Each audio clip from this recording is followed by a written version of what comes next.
Salut à tous, bienvenue dans cette nouvelle vidéo. Aujourd'hui, je vais vous montrer comment configurer votre PSP mobile.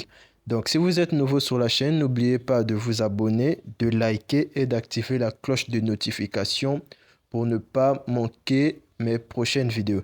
Donc, je vais vous montrer comment configurer votre PSP pour une meilleure interface de jeu, pour ne pas avoir de bugs quand vous jouez.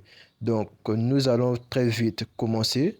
Donc, pour ce faire, vous allez aller dans Paramètres de votre PSP. Si vous êtes bien sûr sur l'application, vous allez aller dans Paramètres et nous allons commencer avec les graphismes.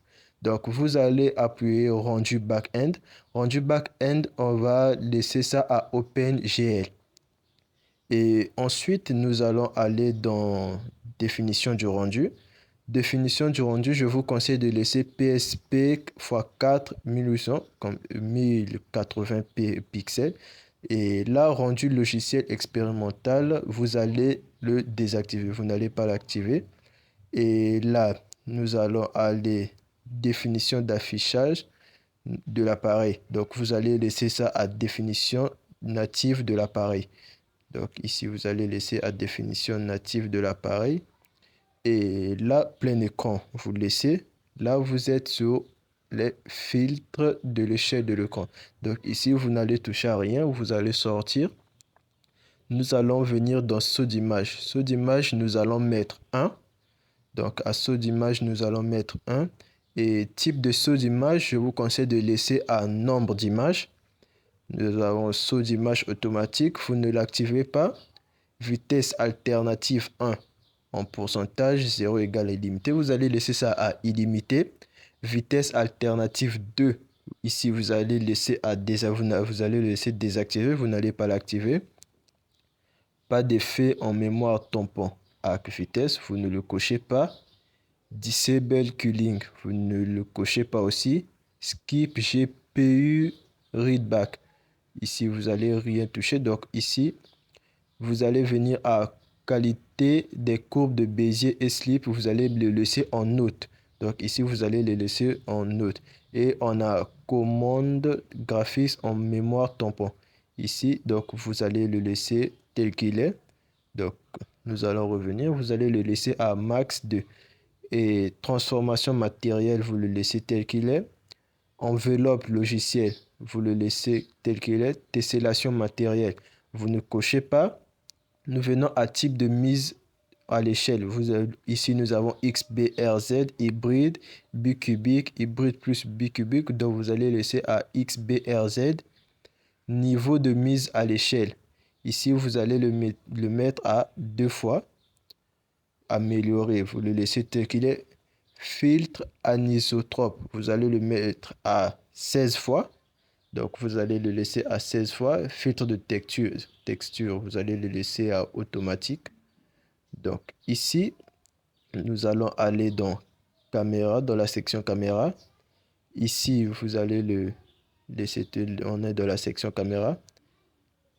Ici, dans filtre, donc ici, nous allons continuer. Ici, caméra, vous le laissez tel qu'il est. Et ici, donc caméra, ici vous avez back caméra, front caméra, mais je vous conseille de le laisser à back caméra. Ici, on a réduire définition des effets. Vous le laissez tel qu'il est. Là, nous allons passer dans commande. Et une fois dans commande, ici, dans réassignation des touches. En fait, ici, cela vous permet de changer le rôle des touches. Par exemple, nous avons les touches X, carré, triangle, tout ça, vous pouvez réassigner les touches. Vous pouvez donc changer le rôle des touches. Donc ici, c'est par rapport à votre choix comment vous voulez réassigner vos touches. Ici, on a Calibrate Analog Stick. Ici, vous pouvez calibrer les analogues. Genre, c'est comment ça sera sensible. Donc, ici, vous pouvez modifier cela. Donc, nous allons appuyer sur Retour pour repartir. Et cela dépend de vous. Ici, on a Analog Trigger Stock. Ici, vous pouvez choisir comment incliner vos analogues. Donc ici, on a type d'inclinaison automatique. Je vous conseille l'autre ici. Vous avez croix directionnelle. Et ici, vous avez stick analogique. Donc ici, vous allez désactiver tout cela. Donc vous n'allez rien activer par là. Et là, on a des dispositions personnalisées. Donc ici, vous allez pouvoir personnaliser la disposition des touches de votre PSP. Vous pouvez les modifier comme vous le voulez. Donc nous allons appuyer sur retour. Et ici, une fois ici, on a style des boutons, bordure fine. Moi, je vais choisir bordure lumineuse. Et ici, ça dépend encore de vous. Donc, on a transparence des boutons. Ici, c'est à 65%. Mais moi, je vous conseillerais de le mettre à 70%. Donc, nous allons le mettre à 70%. De moi, je vous conseille de le mettre à 70%. Donc, et ici, cacher automatique les boutons après 20 secondes. Vous pouvez aussi modifier cela. Donc ici, je vous conseillerais aussi de le laisser à 20%. Donc nous allons le laisser à 20 secondes, excusez.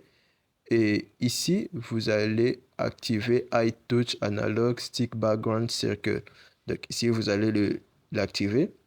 Et nous allons continuer à scroller. Le reste, vous ne touchez à rien. Donc, comme je vous l'ai dit, le reste, vous ne touchez à rien. Donc, ici, une fois que vous aurez fini ici, nous allons passer dans son. Le son, ici, vous avez le choix du son. Donc, ici, vous pouvez l'activer ou le désactiver. Et ici, je vais vous montrer comment. Donc, vous allez ici, reverb, volume. Ici, je vous conseille de le mettre à 5. Cela éviterait des bruits forts quand vous jouez, des bruits qui peuvent vous faire mal aux oreilles ou autre chose. Et une fois ici, vous n'avez pas grand-chose à modifier. Donc, nous allons aller dans Réseau. Et une fois dans Réseau, ici sur Réseau, nous allons scroller et voir ce que nous pouvons modifier ici ou activer pour une bonne utilisation. Donc, ici, nous n'avons rien à modifier. Et donc, on va aller dans Outils.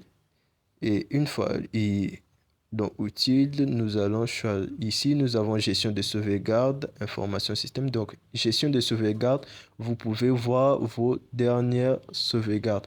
Donc, ici, vous pouvez supprimer vos sauvegardes ou cliquer sur vos sauvegardes pour repartir directement au jeu. Ici, on a Information système. Donc, nous avons les informations sur l'application et sur votre téléphone. Donc, nous allons appuyer sur Retour. Et ici, nous allons aller dans Système. Système, ici, vous avez le choix du langage, le son de l'interface utilisateur et définir un fond d'écran. Vous pouvez définir un fond d'écran que vous choisissez, un fond d'écran personnalisé.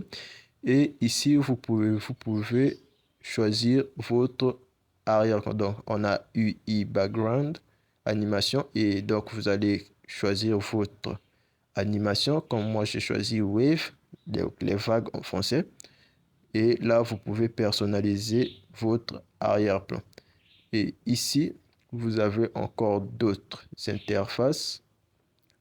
Vous avez d'autres choses. Ici, je vous conseillerais d'activer emplacement d'état de secours en cas pour ne pas perdre votre jeu, votre niveau. Donc, vous allez l'activer. Et ici, nous allons aller dans Search. Ici, nous n'avons rien d'intéressant. Donc, ici, c'est tout.